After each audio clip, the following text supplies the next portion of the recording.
قمات وحنا قميسي وحنا من بتكررينيتا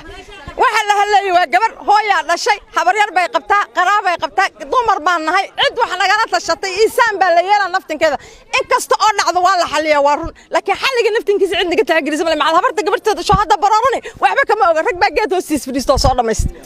waxa la dulmayana waa culug aqoon oo 20 sano gaari jiifka nin maxkamad keenay mala qabiilkiisa lacag buu bixiyo qabiilka kalena lacag buu qaatay dhis ayagana shiisa la sii waa sii dayninki أنا وحنا وصلنا إن إنك محكمة الله كان ما مضى إلى قناعة wax kasta lagu qancin kara maamadu juunka koysi lacag baa loogu faanay lacag baqshad lagu wada rag loo geeyay ragana waa qaybsadeen gabar ma dhalin ayaga gabarta abeed dul ku galay السلام عليكم حليم عبد القادر الله يداني waxaan ka xumahay maamada xaq gudubka lagu la dhaqmay waa sarkaysiina oo malaya wax ku dhacay maamada gabarta dhashay waxaana ka xunaanay keeskii oo odayaalka iyada sheekadooda ay diiday maanta odayaalkii kaligood inay arintooda goostaan oo keeskii waa dhameynay ay dhahaan oo gabarta maamada gabarta dhashay ay war ka haynin keeskii jini laga dhameystay oo ninkii waa la qaado gaarisa loo qaadanay la dhahay arintaas waan ka xunaanay maamayaal hadaanaanay gabdhaha hadaanaanay maamooyin ilmo dhaleen hadaanaanay waan ka xunay arinta iyada maxay yeelay xaq bilcaanta ayaa meeshan lagu dhuminaa maalin kasta waxa la leeyahay xaalka waxa lagu dhameeyay kiwaze odayaalka keeska lagu markay dhameeyaan wixii lacag ah ay bixiyaan ay kun baa iska cun maxaa yeelay qofkan waa qof waalid oo ilmo agooma haysto gabarteeda xaqeeda in loo soo bixiyo rabtay maanta maxaa laga dhigay waxa looga faanay lacag iyo wad waxaan codsanaa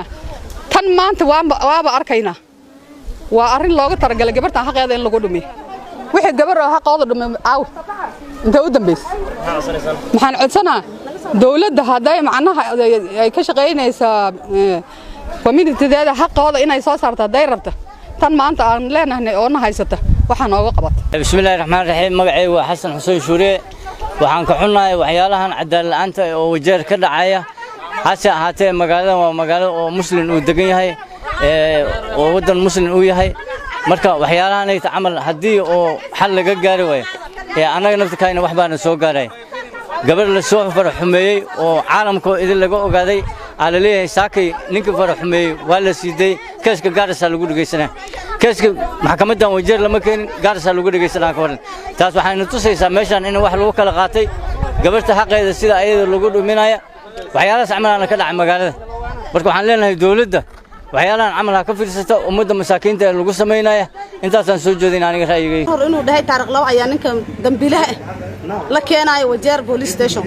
saakila haddan taagneeni meel maan u bixin ilaa maanta waa sugayni marshan saac ayaa la keenay meeshan stationka oo saalka la galiyay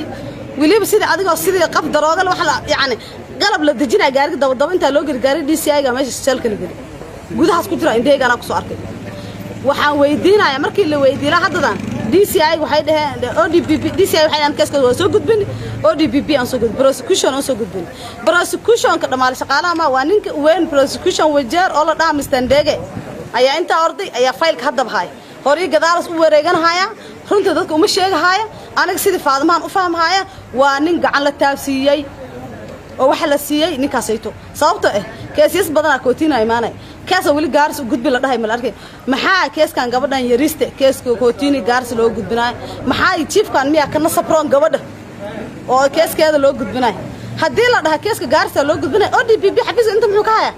runtii raano la sheegay maxaa nuurdiin xaaji ha noo sheego sidii kees wajeer la keen lahay maanta as ninka prosecutor-giisa as shaqaalaha intuu joogo dhahay keeska gaaris aan gudbinaay ka jira booskay afkiisa ugu dhahay booskayga ayaa amar keeskana soo gudbi talaan ku jirnaa ilaa amkaan talwiil lama gaar taas waxay ku tusaysaa inay cadaalad meesha ay jirin waxaan su'aal kale ah hadii keeska gaaris loo gudbinaay maxaa gaaris wajeer loo koodka maxkamad maxaa looga dhisay maxkamad wajeer laga dhisay maxaa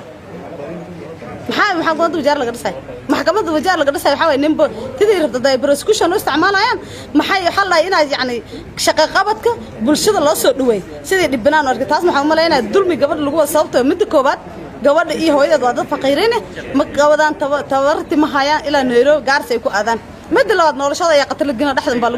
laga afduubi karaa soo waxaan reeyna hadii gaanaga keeskan lagu Mr. Ndege shaqaha laga qabto runtii in sheega This suspect was supposed to appear in court this morning he had been released on cash bail. But we, at the DCI, and the investigating officer who is with me here, were ready to arraign this person in court this morning. So while he was arranging for this suspect to come to court, the person in charge of prosecutions in this area came to his office with the reservations that the file should be, plus the suspect should be taken to Garissa. Because Garissa is the regional office where we work under the Garissa office. And also this is the person in charge here, the EPP, is also answerable to the. So once a file is called with your senior office, unless you have got a very good reason, you cannot deny for the file or whatever to be taken to your superior office, maybe for some directions or for some advice or for whatever. So while we were arranging for the file to be taken to Garissa, I had some personal reservations. I wanted to know the reasons why this file should be taken to Garissa. Because you've got to be told this file should be taken to Garissa because of this and that. I looked at the letter that actually the DPP had received from Garissa. Then I was not convinced with the reasons advanced, that there's a lot of interference in the investigations of the case. I wasn't actually convinced. So I instructed the DCIO, who is with me here, to make sure that this person is arraigned in court in Wajir. Because the witnesses in these cases are from very poor background. They are readily available here than in Garissa. But if there are any other reasons for the file to be taken to Garissa, and then I'm bound actually to recommend that the file be taken to Garissa. Okay? He's supposed to be arraigned to court even today. Immediately, even today. But you see,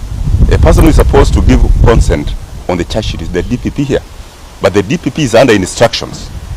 that the file be taken to Garissa. So we are still in communication, and because the court is here and the DPP is here, we are ready to take this person to court in Wajir,